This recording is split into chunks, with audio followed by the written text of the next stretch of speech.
بسم الله الرحمن الرحيم. اخواتي اهلا بكم.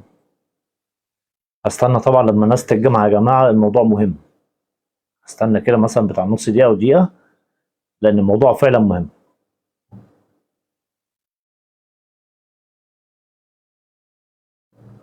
منتظرين الناس تجمع. الموضوع بجد مهم يا جماعه، ان شاء الله خير.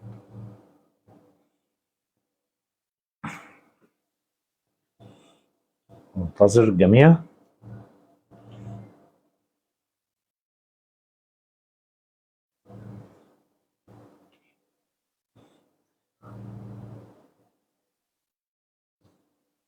يا ريت يا جماعه لو الصوت كويس بس تقولوا لي، توضحوا لي او لا. حبيبي واخويا الحاج عبد اللطيف زهران، اخويا الكبير والاب، ومحمد صقر اخويا، منورين الدنيا يا جماعه. الموضوع مهم ان شاء الله.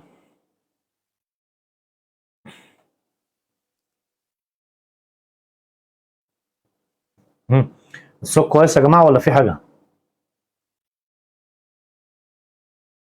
الصوت كويس، الموضوع مهم. انا مستني الناس تتجمع. اخويا وليد، الشيخ وليد حبيب قلبي، اخبارك يا وليد؟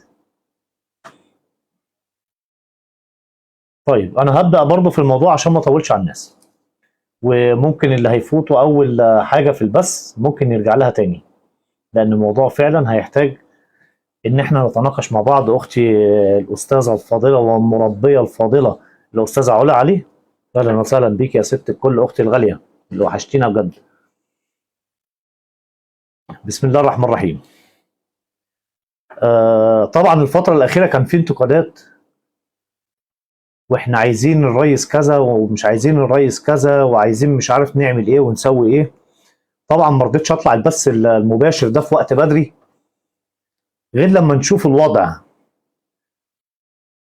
وفي كام سؤال هسألهم يا جماعة وانتوا تردوا عليا، يعني انا يعني هنتظر السؤال بتاعكم، يعني انا هسأل وهنتظر اجابتكم وهرد على الاجابة بتاعتكم. هل في السادة المرشحين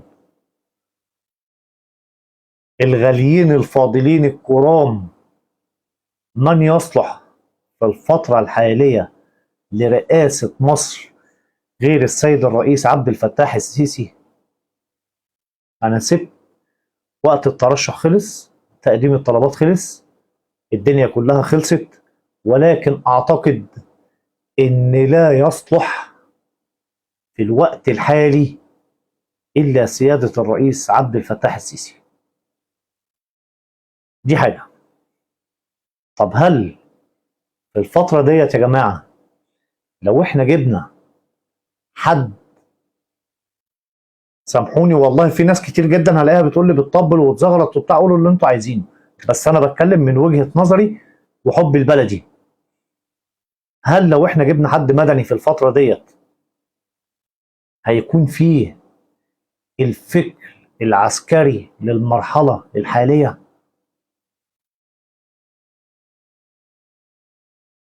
مستني الإجابة. تحيا مصر طبعا، اخويا باشا مصر الاستاذ علاء طلعت. هل اخويا شعبان الدمراني حبيب قلبي اخويا، هل في فكر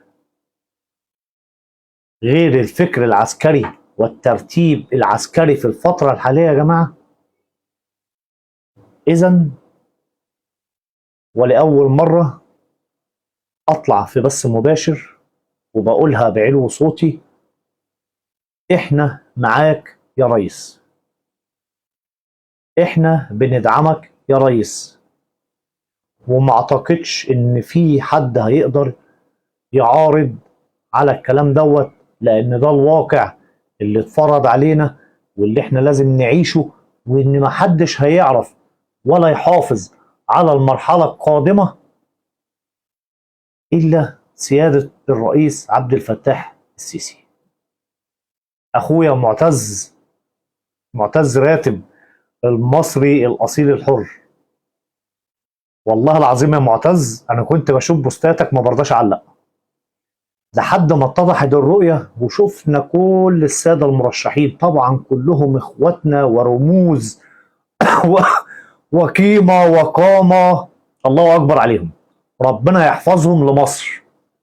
ولكن لو اتكلمنا على وضع حالي في بلدنا، لا يصلح إلا سيادة الرئيس عبد الفتاح السيسي في الوقت الحالي، لأن هو ده الوقت اللي احنا محتاجين راجل عسكري يعرف يدير البلد ويوصل بيها لبر الأمان. نقيب الصحفيين بتاعنا أستاذ مصطفى مشهور، منور الدنيا يا فندم. بالنسبة للقضية الفلسطينية يا جماعة، أنا بدعم جدا قرارات السيد الرئيس عبد الفتاح السيسي النهارده وامبارح وأول امبارح في القرارات اللي خدها، وتقريبا هو شكل ضغط جامد جدا على إسرائيل إن لازم المعبر يتفتح وندخل المعونات لإخواتنا في فلسطين. وبأيد جدا وبشدة إن إحنا كلنا نتكاتف ونهتف إن غزة حرة. والله يا جماعة أنا أول مرة أطلع بس زي دوت ومش عارف أقول إيه بجد، ولكن فعلا الفترة اللي جاية هي فترة الرئيس عبد الفتاح السيسي. كل الناس اللي تقدموا في الانتخابات طبعا مشكورين، والله والله والله والله ليكم قيمة وقامة وحب في القلب، وكلنا مصريين. ولكن أنا بقول أخويا أحمد عاطف اللي وحشني، عمدة مصر أحمد عاطف العمدة، حبيب قلبي وأخويا، يعني أنا بقول الفترة الحالية هي فترة الرئيس عبد الفتاح السيسي. وعشان كده والله أنا ما طلعت ولا بس مباشر ولا رفعت بوست دعمت فيه أي مرشح لحد ما شفت القائمة النهائية للسادة المرشحين. القائمة النهائية بالسادة المرشحين بتقول إن مبروك على مصر الفترة القادمة السيد الرئيس عبد الفتاح السيسي.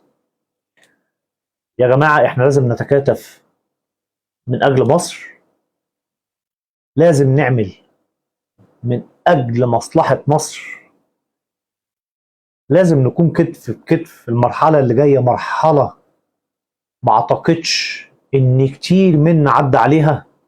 في ناس يمكن عدوا مرحلة 73 ومرحلة 67 والكلام ده كله.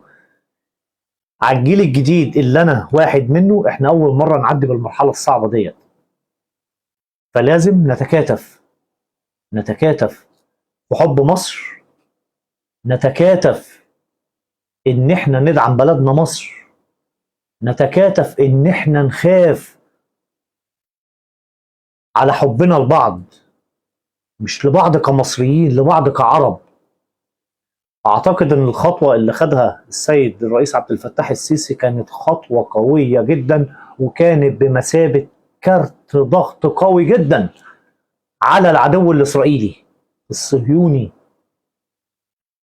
الذي لا دين له. والله لا دين له. الناس دي لو عندها دين، لو عندها إحساس، لو عندها تعاطف، ما كانوش قتلوا الأطفال الأبرياء أكتر من الناس الكبار. أخويا الإعلامي الجميل الأستاذ حسام الليثي، أهلا بك يا ريس. والله العظيم بجد أنا متأكد إن إسرائيل وبدعم من ليس دين له بايدن، مش هقول الشعب الأمريكي لأن في ناس محترمة، يعني أنا مش هقول الشعب الأمريكي لأن الشعب الأمريكي في ناس محترمة، ولكن الرئيس الأمريكي ليس له دين إن هو يدعم عالم كفرة بيقتلوا الأطفال والسيدات. يا جماعة احنا في أول الضرب اللي هو كان يوم 7 أكتوبر، اللي هو إن شاء الله هيكون نكسة على إسرائيل وأمريكا إن شاء الله.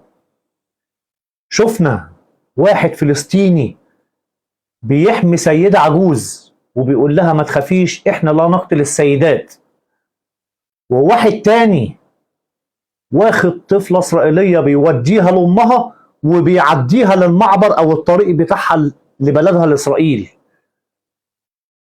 ده عنده شرف، عكس إسرائيل وأمريكا بلا شرف، إن هم يقتلوا الأطفال والرجال والنساء بدون دين. لا علم لهم، كفرة لعنهم الله في الدين.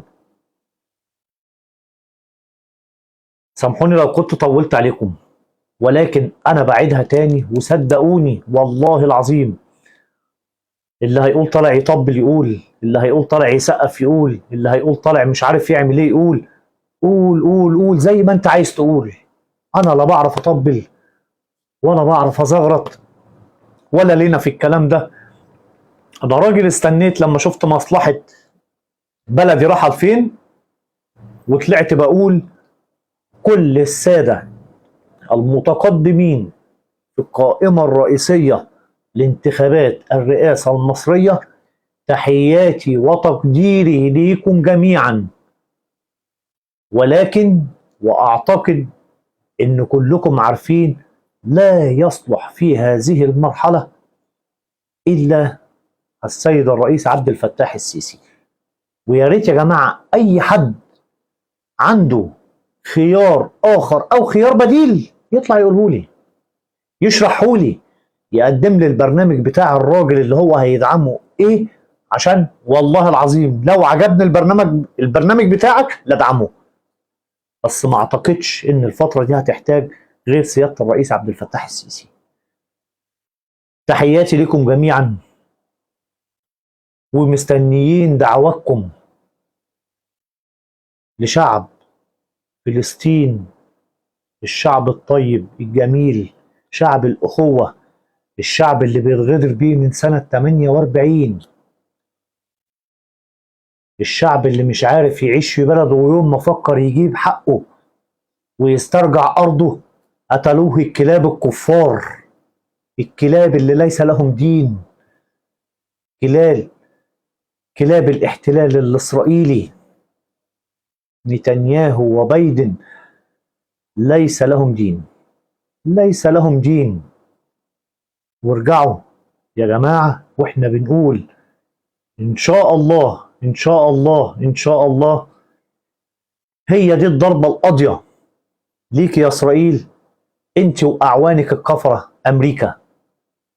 تحياتي ودعواتكم للشعب الفلسطيني، ودعواتكم إن احنا نتكاتف ونهتف زي ما طلب الرئيس النهارده، نهتف بأعلى صوت فلسطين وغزة حرة. وفي الآخر هنقول غصب عنك يا إسرائيل، إن شاء الله داخلين وهنقدم المعونة والمساعدات لإخواتنا في شعب فلسطين. وتحياتي ليكم، وتحيا مصر، تحيا مصر، تحيا مصر.